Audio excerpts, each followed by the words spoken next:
नमस्कार दोस्तों, स्वागत है आपका हमारे चैनल में।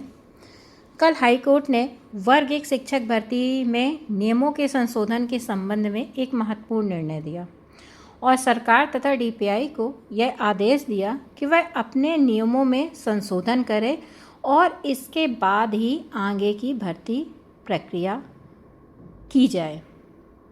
अब यह निर्णय किस संबंध में आया है, ये तो सभी को पता होगा कि काफ़ी समय से 45 और 50% का विवाद चल रहा है। उसी के संबंध में निर्णय आया है। इसके बारे में ज़्यादा गहराई से मैं नहीं जाऊंगी, क्योंकि मेरा उद्देश्य यहाँ पर इस निर्णय की समीक्षा करना नहीं है।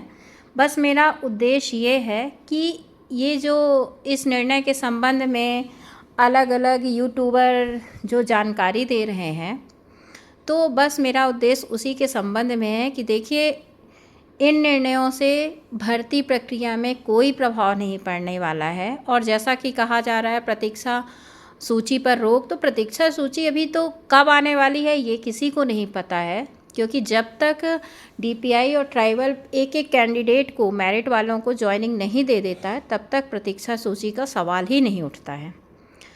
और सरकार मेरिट वालों को जब इतनी जल्दी नियुक्ति नहीं दी है, तो वेटिंग वालों को अभी नियुक्ति देने के मूड में नहीं है। और ये जो नए सेशन में ही हमें नियुक्ति मिल पाएगी वेटिंग वालों को।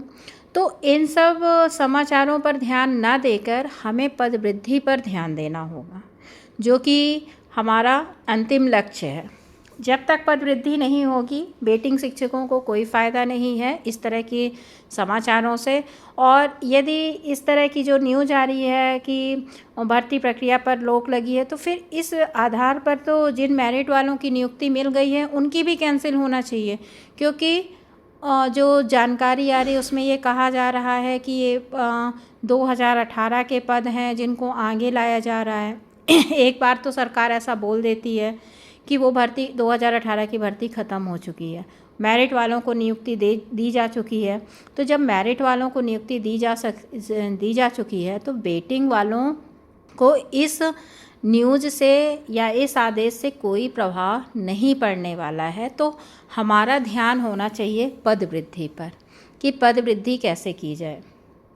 अभी एमपीपीएससी के उम्मीदवार को देख ही रहे हैं आप लोग कि वो डटे हुए हैं रात भर ठंड में और अपनी मांगों को लेकर, और सरकार झुकी भी है उनके लिए।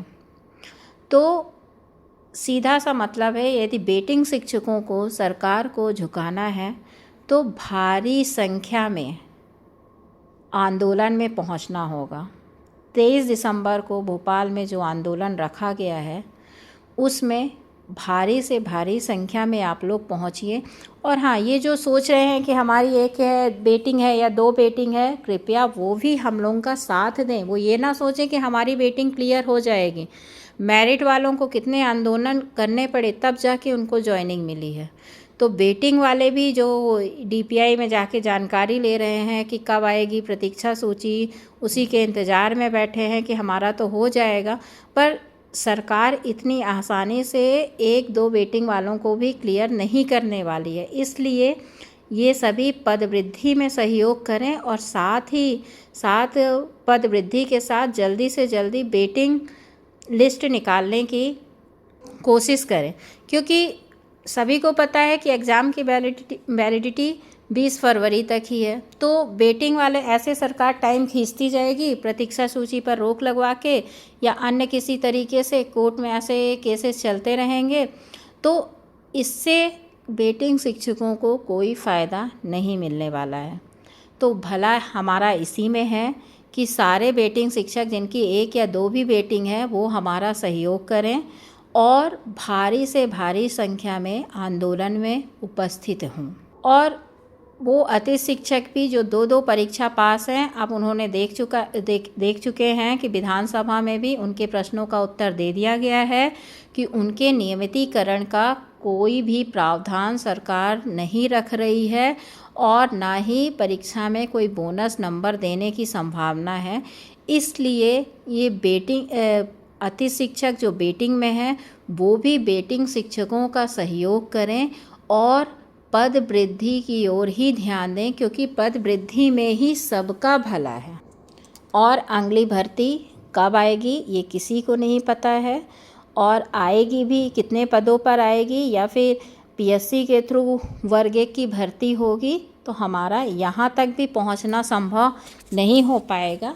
इसलिए इस बार ही कोशिश की जाए, जो क्वालिफाइंग है और वेटिंग में है, इस बार ही कोशिश की जाए कि पद वृद्धि हो। और सभी को पता है कि वर्ग 1 में लगभग ट्राइबल और डीपीआई को मिलाकर 20,000 से ज़्यादा पद खाली हैं। तो 20,000 पदों की मांग हमारी जायज़ है और 20,000 तक की वेटिंग क्लियर होने की पूरी संभावना है। इसलिए 20,000 तक की वेटिंग वाले सभी उम्मीदवार हमारा साथ दें और आंदोलन में बढ़ चढ़ कर हिस्सा लें, जिससे सरकार को हमारे सामने झुकना ही पड़े। धन्यवाद।